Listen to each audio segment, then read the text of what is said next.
ජීවිතේ ගොඩ දාන්න කොහේ හරි විදේශයකට යන්න ඕන කියලා. සුදුසු ප්‍රදේශය තමයි තෙරුවන් වැඩ ඉන්න භූමිය පින්නතුනි. සුදුසු ප්‍රදේශය තමයි මිත්‍යා දෘෂ්ටිය නැති ප්‍රදේශය. අපිට වෙන රටක හිටියනම් මෙහෙම බණ අහන්න පුළුවන්. මේ ලංකා දීපේ තුල වාමශ්‍රී දලදා හාමුදුරුව වැඩ ඉන්නවා. දකුණු දලදා හාමුදුරුව වැඩ ඉන්නවා.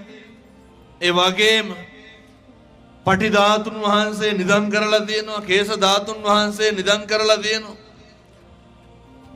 භක්ත්‍යාදරයෙන් පූජනීයත්වයට පාත්‍ර වෙන පාත්‍ර වෙච්ච ඒ වටිනා කියන පූජාමය වස්තුන් 8කට වැඩියෙන් ශ්‍රී ලංකා දීපේ ලලාට ධාතුන් වහන්සේ වැඩ ඉන්නවා.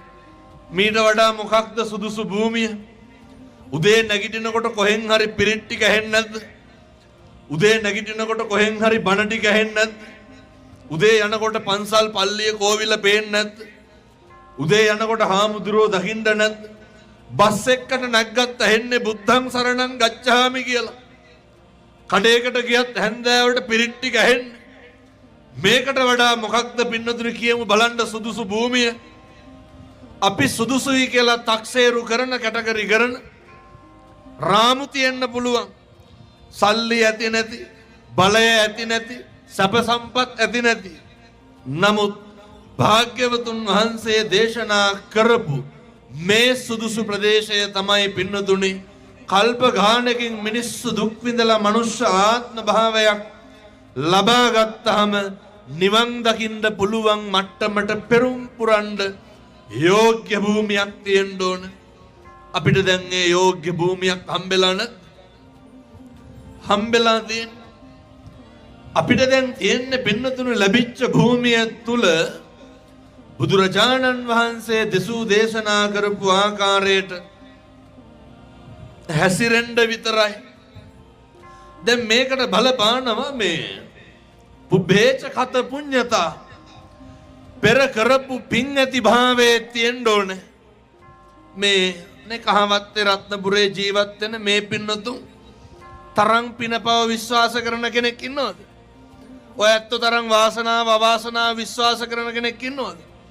ඔය ඇත්ත තරම් ලැබීම නොලැබීම විශ්වාස කරන කෙනෙක් ඉන්නවද? එනිසා මතක තියාගන්න අපේ පෙරපින් ඇති භාවයේ තියෙනවා. මොකක්ද පින්නතුනි පෙරපින් ඇති භාවය? උදේ ඉඳන් මෙතෙන්ට ඇවිල්ලා ඉඳගෙන දහඩිය දාගෙන මහන්සියෙන් අමාරුවෙන් බණ ටික අහන්න සැදී පැහැදී ඉන්නකොට ඔය ටවුන් එකේ නැද්ද දවල්ට බත් එක කන්න රුපියල් 200ක් එක්කහුව කරන කෙනෙක්? ඔය ටවුන් එකේ නැද්ද සත්කම කරගන්න ඕන කියලා සල්ලි එක්කහුව කරන කෙනෙක්?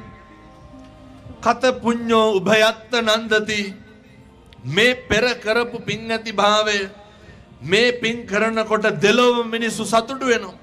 ඇයි අපි මේ ලෝක වශයෙන් පින්නතුනි මේ සතුටු වෙන්නේ? මොකක්ද දැන් අපිට තියෙන්න ඕන සතුටු වෙන්න බලපාන කාරණය? මහ ලොකු දේවල් නෙමෙයි.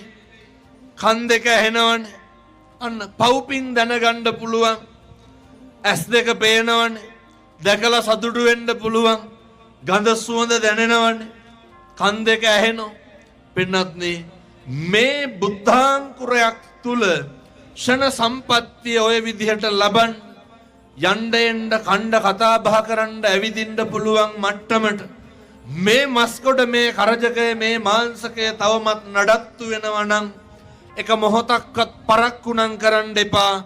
අපි හරි වාග්යවන්තයි, අපි හරි වාසනාවන්තයි. වෙන කිසි දෙයකට නෙමේ පින්නතුනි නිවන් දකින්න යන ගමනේ අපිට තියෙන්නේ පෙරම් පුරන්න විතරයි.